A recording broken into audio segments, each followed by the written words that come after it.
நல்ல இம்ப்ரூவ்மெண்ட் இருக்கு சார். இனிமேல் பயப்படுறதுக்கு ஒண்ணும் இல்ல. டாக்டர் ரொம்ப தேங்க்ஸ் டாக்டர். தேங்க்ஸ் எனக்கு எதுக்கு சொல்றீங்க? இவங்க பொழைச்சது காரணமே நீங்க 2 பேரும் தானே.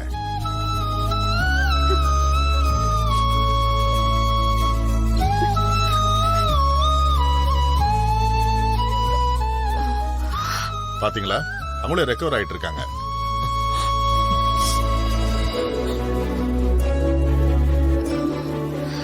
திரு, திவ்யா என்ன ரொம்ப பயந்துட்டியா? நீ அப்படிலாம் பயப்பட மாட்டியே. நான் போயிட்டா வேற யாரையாவது கல்யாணம் பண்ணிட்டு நீ நிம்மதியா இருக்கலாம்னு யோசிப்பியே.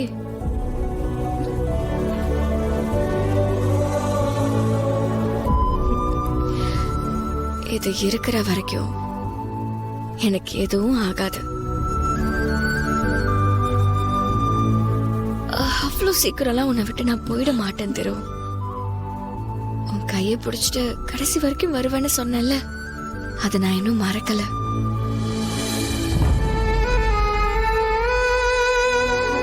நீ பேசினது எல்லாமே என் காதுல விழுந்துச்சு. என்னால ரியாக்ட் தான் பண்ண முடியல. உன்னை ரொம்ப பயமுறுத்திட்டனா? சாரி. எதுக்கு சாரி எல்லாம் கேக்குற? எனக்கு ஒரே ஒரு ஆசைதான் தெரியும். சொல்லு. நாளைக்கு ப்ரீ வெட்டிங் ஷூட் நமக்கு நடந்தே தான் ஆகணும். அதுக்கு இப்ப என்ன அவசரம்? இல்ல திரு, இப்ப மட்டும் எனக்கு ஏதாவது ஆயிருந்தா. திவ்யா அப்படிலாம் பேசாத. நான் ரொம்ப ஈகரா இருக்கேன்.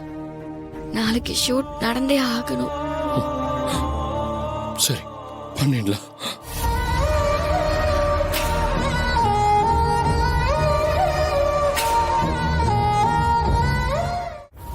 என்ன மகா, பயந்துட்டியா? அம்மாக்கா, ரொம்பவே பயந்துட்டேன். நீ அழுததெல்லாம் என் காதுல கேட்டுட்டே தான் இருந்துச்சு.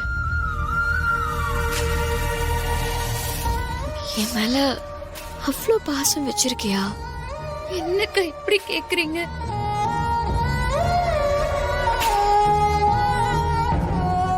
அழாத. சார் ஒரு நிமிஷம். சொல்லுங்க சார். ஆக்சுவலா இவங்களுக்கு பெரிய ஷாக்கால தான் இப்படி ஆயிருக்காங்க. Psychological fear. இப்போ கொஞ்சம் நார்மலா தான் இருக்காங்க. அதனால டிஸ்சார்ஜ் பண்றேன்.